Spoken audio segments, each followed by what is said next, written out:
Hello, everyone, and thank you so much for joining me today for the Customer Kickoff webinar, Editing a Lesson for the New Term. This week, we will be covering the same start of term topics every day and have open door office hours available for additional one-on-one support. We hope that you will join the relevant sessions to help ensure that your fall sections are set up and all ready to go. This section will focus on walking you through a few key steps to editing lessons and curriculums. So if you happen to have any questions throughout my session, please feel free to put those in the Q&A box located at the center portion of Zoom. And I'll be sure to reserve plenty of time at the end to address your questions. And with that, I will go ahead and get started. So I will go ahead and share my screen. And you should be able to see my Hawks course page, my dashboard. And today I'm going to be using the College Algebra 3rd edition tile on my dashboard for our lesson edits. So once I enter into my section and I'm wanting to make changes to my section lesson due dates and to any curriculum changes that I'd like to make, I'm going to click on the Assignments tab in the top left-hand corner of my screen. And once I click on that Assignments tab, to edit lesson due dates or to assign lessons, you'll choose the first option on the left-hand side titled Lesson Due Dates. Whenever you click Lesson Due Dates, you should be able to see the section that you have already created. So for my first example, I'm going to show you what it's like for an instructor who is using the lesson due dates for the very first time. For those of you that are copying from a previous semester, I will show you how to do that in just a minute. So if you're new to lesson due dates, you'll go to the left-hand side of your screen and you'll click on the section that you're wanting to assign lessons to. So I'll click on that section and notice that right now I don't have any due dates for any of my assignments. The first thing I'll need to do is to go up to the very top where it says name, and I'll need to create a template for fall of 2023. This is going to be the title that I'll be using for this particular section and for this particular semester. After that, if you are a course coordinator or a department chair, you will want to go ahead and click this share button so that any other instructors in your department can come in and use that template as well. So I have fall 2023 as my title. The next thing I want to do is to assign due dates to any lessons that I want my students to complete. So I will decide which lessons I want to have my students complete, and I will click the calendar icon to the left of the lesson title.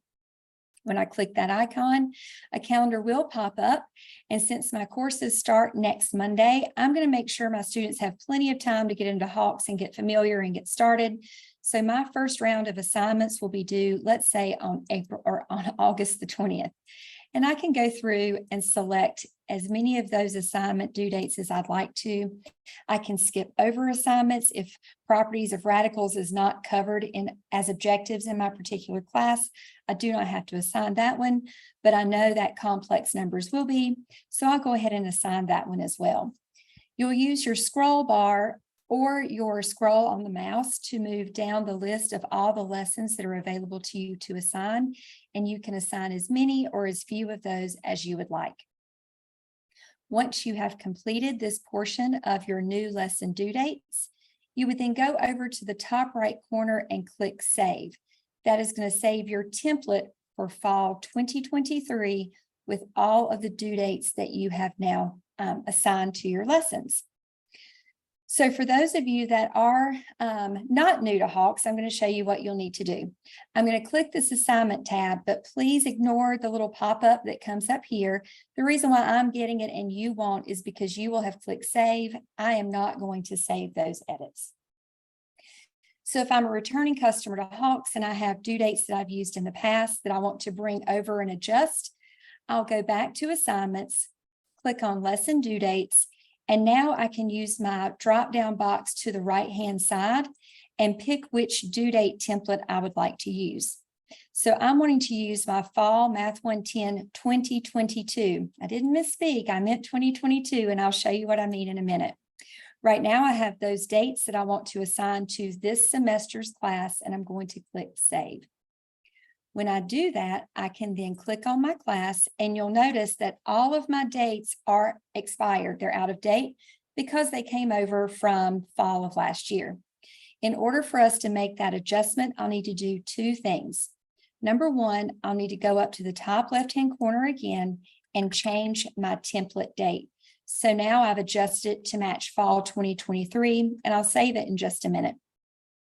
But I also can go in and change my old due dates to new due dates in batch form. The way I can do that is by clicking this button to the left, right above the due date column, called Shift Multiple Due Dates.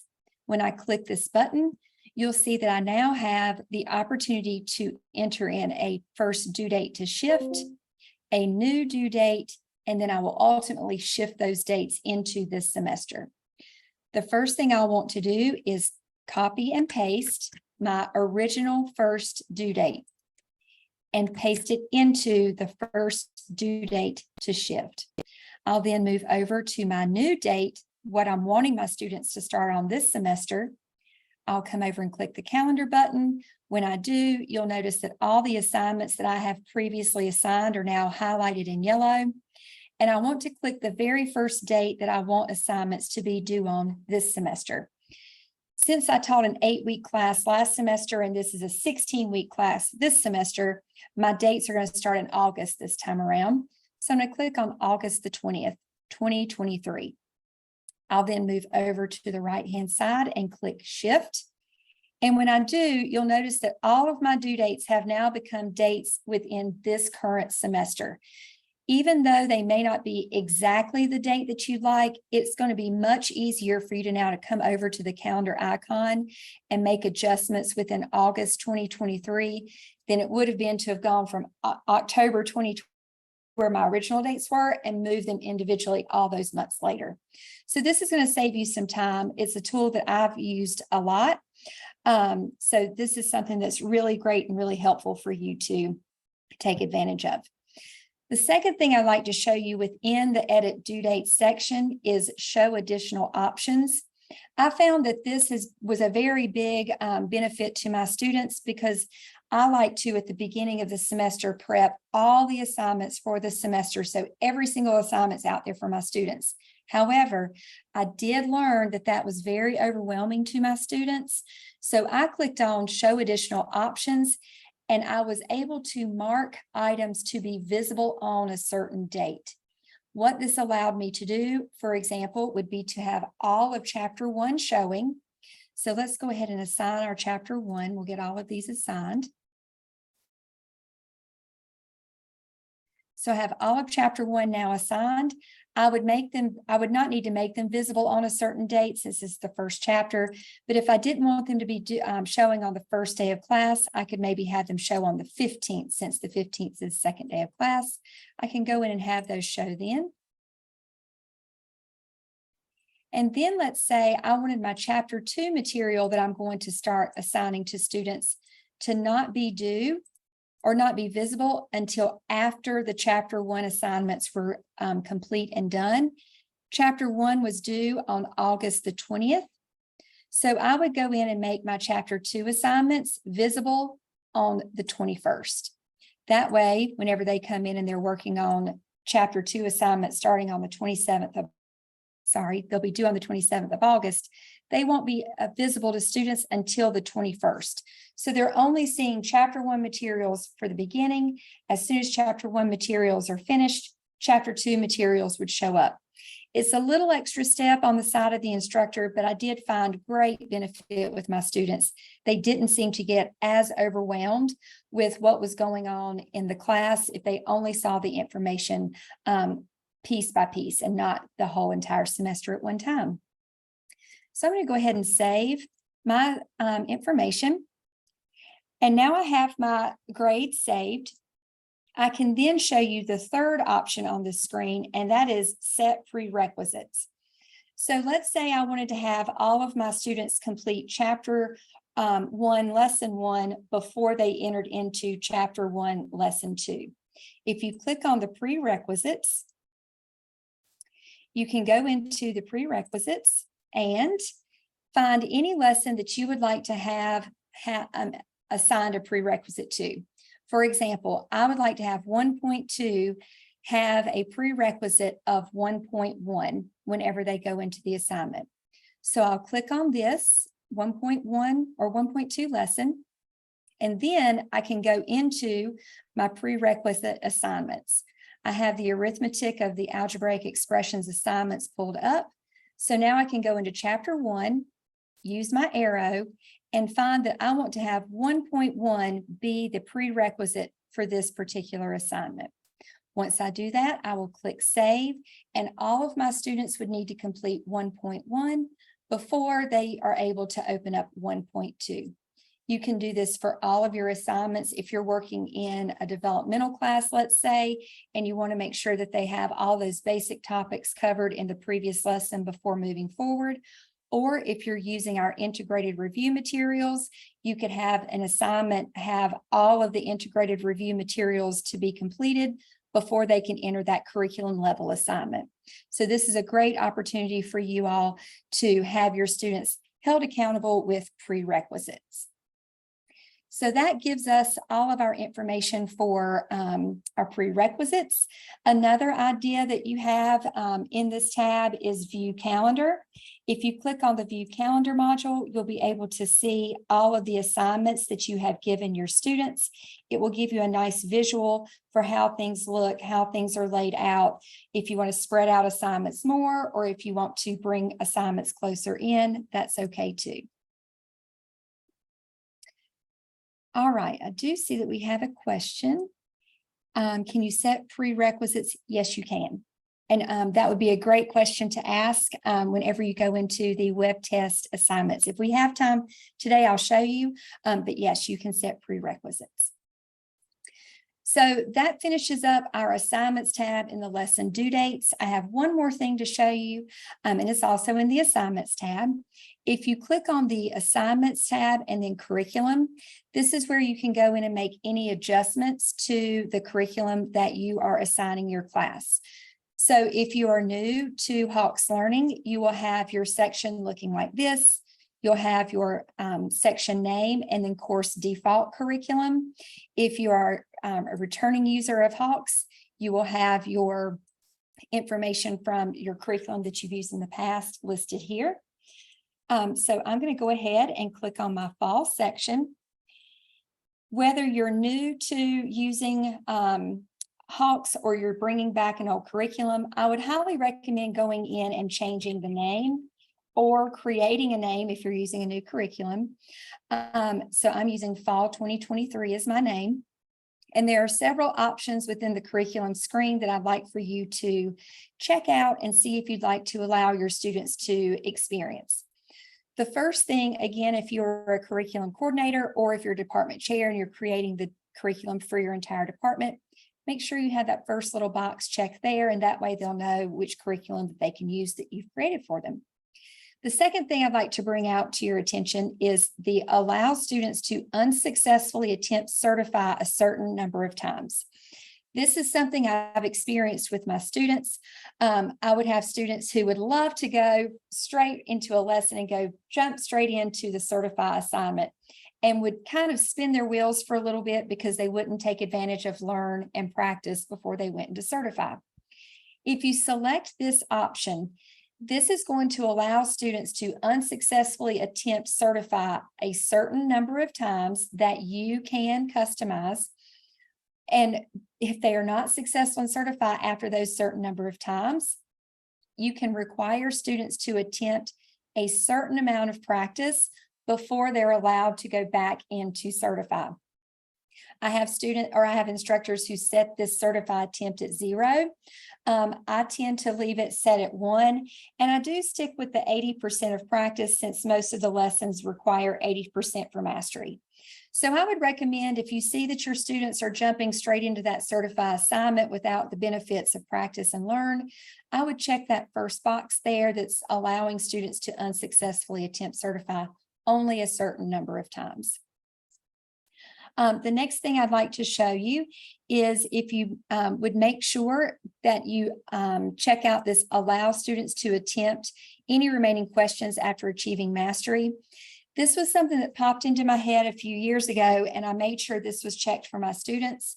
If you have a question bank or a lesson that is 10 questions long, and the students complete successfully 8 questions, they are technically masters of the material in that lesson.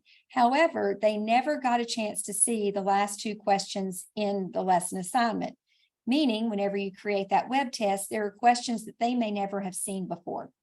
So if you check this box, you allow students to attempt any remaining questions after achieving mastery. If they've already achieved mastery, missing the last 2 questions in the assignment won't keep them from mastering the assignment overall, but it will give them the chance to at least look at the problems and see what type of questions you're asking throughout the entire lesson. So I highly recommend that you give this some thought.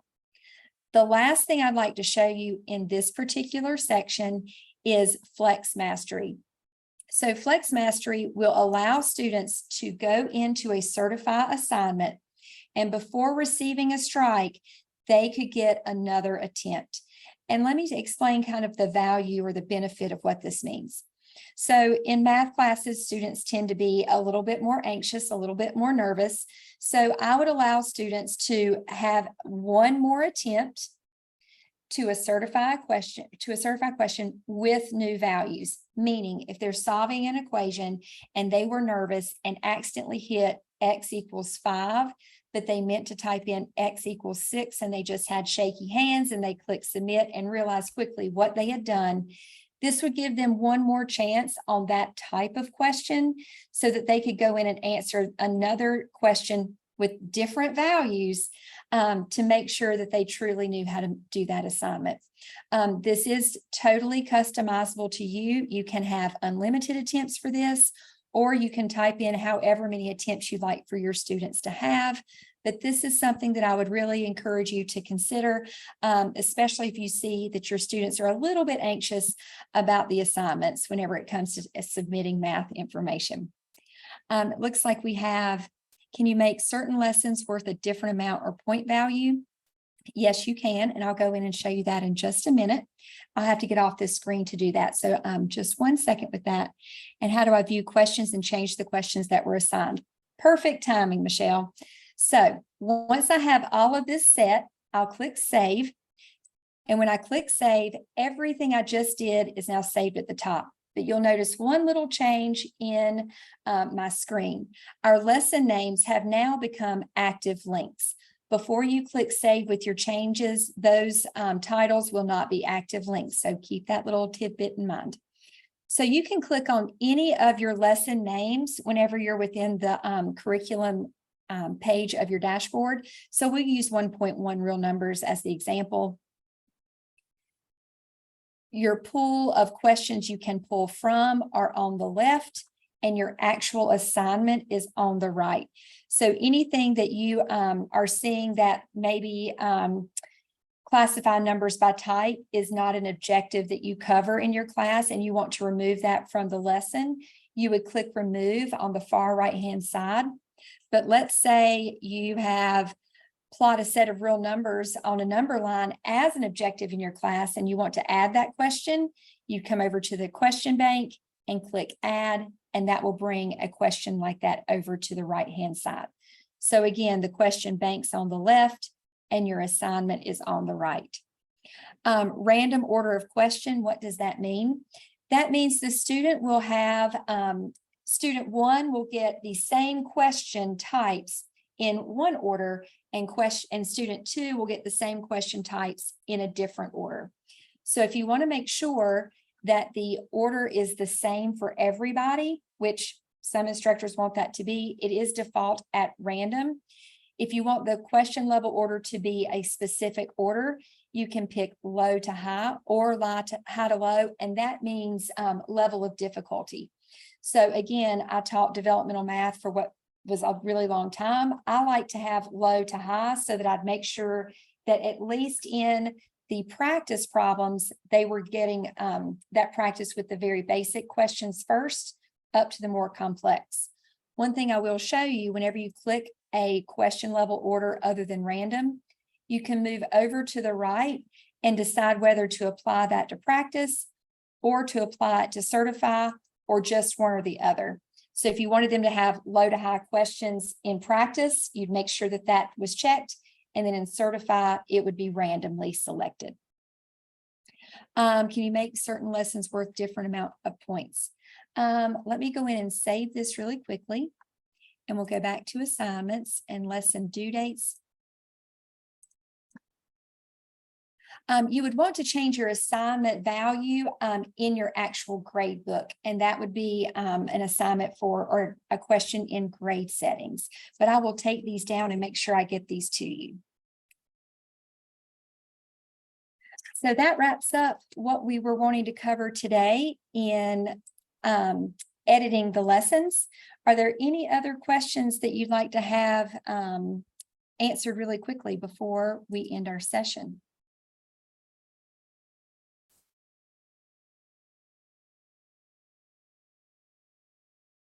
I'm taking a really quick picture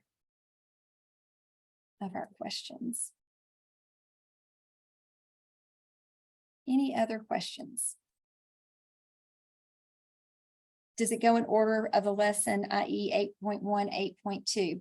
You can actually order these as many different ways as you'd like based on your due dates. So if you're covering, you'd mentioned 8.1, then 8.2 and 8.3. If you change your due dates, you can make the lesson show up in a different order.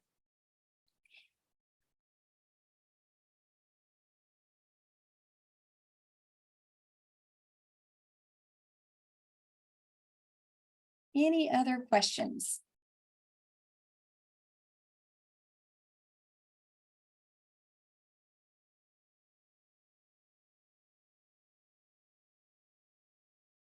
This video be available to us on Zoom? Yes, we will post these eventually, but you can also go to our blog post. If you go to instructor resources and scroll to the very bottom of the screen, you can click on the blog posts and search lesson due dates, and you'll be able to see a lot of information pop up for that as well. In what order should one do the task to set up the section and lessons? So if you're wanting to set up your section first, you would do that and then move into creating your lesson due dates. So I am presenting only the information today for the lesson due dates. This was just assuming that you had your section set up, since that was a previous section or workshop earlier today. Can you allow students to change to save questions that they are having difficulty with? Yes, and you can also enable within the lessons for students to email the instructor directly the question that they're having questions about, and that is very helpful too.